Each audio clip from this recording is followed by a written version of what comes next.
জগৎবল্লভপুরে গাঁজা পাচার করতে গিয়ে হাতে নাতে ধরা গৃহশিক্ষক। জগৎবল্লভপুর থানার পুলিশের তৎপরতায় ফের বড়সড় সাফল্য। বস্তা ভর্তি গাঁজা পাচারের সময় হাতে নাতে ধরা পড়ল এক গৃহশিক্ষক।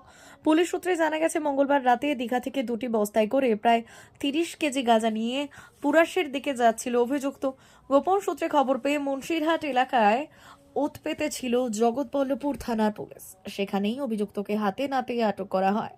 ধৃত ব্যক্তি জগৎবল্লভপুর থানার বালিয়া এলাকার বাসিন্দা। পুলিশি জেরায় সে স্বীকার করেছে পেশায় গৃহশিক্ষক হলেও বর্তমানে সে গাঁজা পাচারের সঙ্গে যুক্ত।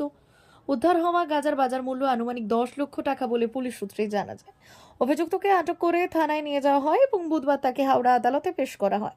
বারবার সমাজে যুব সমাজকে নেশার জালে জড়িয়ে ফেলার চেষ্টা করছে সমাজ বিরোধীরা। গাঁজা মদের মতো নেশাদ্রব্যের অবৈধ ব্যবসা রুখতে জগৎবল্লভপুর থানার পুলিশ যে কঠোর অবস্থানে রয়েছে, এই ঘটনায় তার প্রমাণ বলে মনে করছে এলাকাবাসীরা। আরেকটা নেলন ব্যাগ নিয়েছে, কোথায় আছে?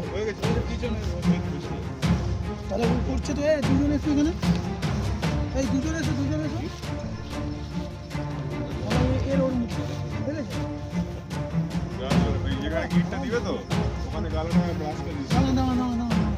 জীবন কোনটা?